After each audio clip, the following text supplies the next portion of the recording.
Hello friends, welcome back to my YouTube channel. आज के इस वीडियो में हम एक ऐसी स्ट्रैटेजी एनालाइज करेंगे जो बहुत सारे ऑप्शन बायर यूज करते हैं टू कैप्चर गैमा स्पाइक्स। सबसे पहले हम स्ट्रैटेजी को स्टेप बाय स्टेप समझेंगे, देन उसका बैक टेस्टिंग रिजल्ट एनालाइज करेंगे। So let us begin with this video. चलिए ये स्ट्रैटेजी डिटेल में समझ लेते हैं। तो स्टेप 1 है, ये स्ट्रैटेजी हम सिर्फ एक्सपायरी डे को ही एग्जीक्यूट करेंगे। स्टेप 2 है कि हमें एक रेंज फाइंड करना है। तो रेंज कब से कब तक? 9:15 बजे से 2:30 बजे तक। तो 9:15 से 2:30 तक जो सबसे हाईएस्ट हाई रहेगा उसे हम रेंज हाई कहेंगे एंड लोएस्ट लो को रेंज लो कहेंगे। अब हमें चेक करना है ये difference, range high and range low का डिफरेंस क्या 1% से ज़्यादा है कि नहीं। तो वो हम कैसे करेंगे? तो उसके लिए सिंपल एक एग्जाम्पल मैंने क्रिएट किया है।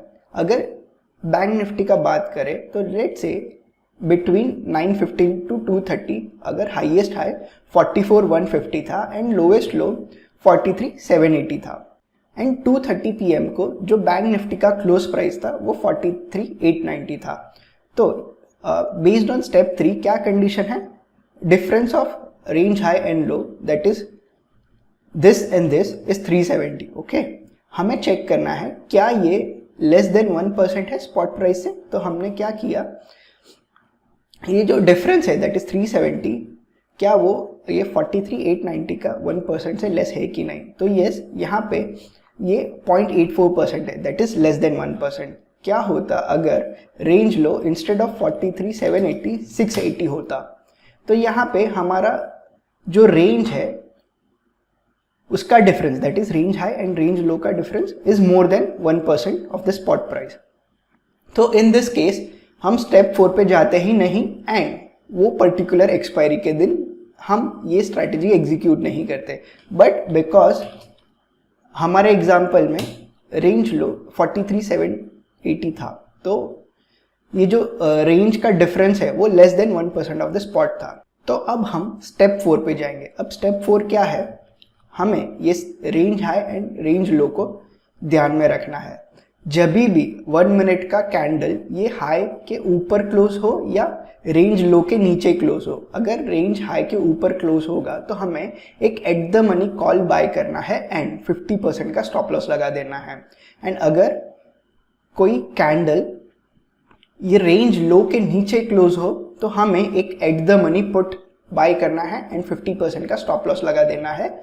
एंड अगर स्टॉप लॉस हिट नहीं हुआ तो हम ये सभी पोजीशन 3:16 को एग्जिट कर देंगे। तो ये एक स्ट्रैटेजी था।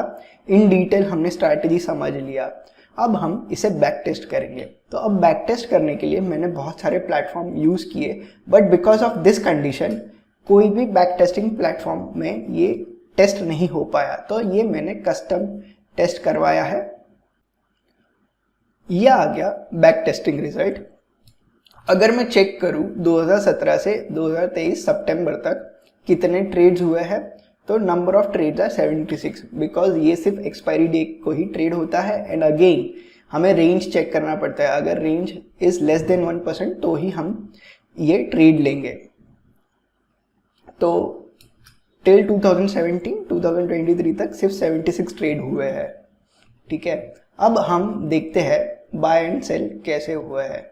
तो लेट्स से ये जो फर्स्ट एंट्री था 5 जनवरी 2017 को, वो 2:56 पर एंटर हुआ था 2.2 पे एंड उसका स्टॉप लॉस हिट हो गया। देन मार्च में ये एंटर हुआ 13 रुपीज़ पे एंटर हुआ एंड 132 पे क्लोज हुआ, which is almost 10 times. Then 5 rupees पे एंट्री हुआ, 10 रुपीज़ पे एग्जिट हुआ। अगर हम रिसेंट बात करें 2023 का, तो 71 पे एंटर हुआ था, 223 पे exit and most of the time इसका स्टॉप लॉस हिट होगा। एज ये option buying with very high risk reward है तो यहाँ पे एक्यूरेसी लो रहेगा, क्योंकि अगर आप देखोगे तो जब भी हमें प्रॉफिट हो रहा है तभी प्रॉफिट बहुत बड़ा हो रहा है। जैसे कि 71 पे जो बाय किया था वो 223 पे एग्जिट हुआ, 54 पे बाय किया था वो 198 पे एग्जिट हुआ, 65 पे जो बाय किया था वो 293 पे एग्जिट हुआ। तो जब भी हमें प्रॉफिट होगा तभी बड़ा होगा, but most of the time losses ही होंगे, बट वो लॉसेस छोटे होंगे। अब ये तो रॉ बैक टेस्टिंग रिजल्ट है, ठीक है। बट अगर आपने प्रीवियस वीडियो देखे रहेंगे तो हम इसमें brokerage slippage, government taxes and other charges add करते हैं। तो ये ग्रॉस रिजल्ट को थोड़ा और रिफाइन करते हैं। तो मैंने यहाँ पे वो ऑलरेडी करके रखा है। तो ये है हमारा इक्विटी कर्व, ये है हमारा ड्रॉ डाउन कर्व, ये है year wise performance, average profit and total of profits.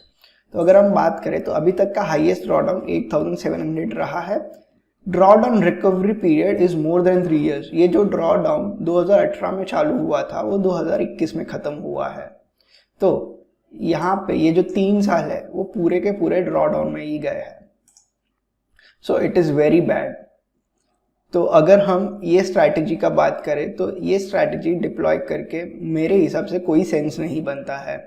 अगर आप ऐसी कोई स्ट्रैटेजी डिप्लॉय कर रहे हो तो मेक श्योर आप उसका एटलीस्ट बैक टेस्टिंग करो, ताकि आपको उसके पास परफॉर्मेंस का आइडिया आ जाए। तो अगर मैं ये स्ट्रैटेजी का बात करूँ तो 3 साल का ड्रॉ डाउन पीरियड था, तो विच इज़ बहुत ज़्यादा है। तो अगर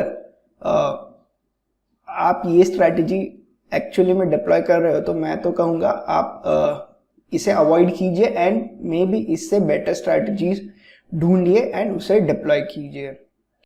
आई होप आपको ये वीडियो यूजफुल लगा होगा। अगर आपको इसमें कोई भी क्वेरीज या डाउट्स है तो आप कमेंट कर सकते हैं। Thank you for watching this video. See you in the next one.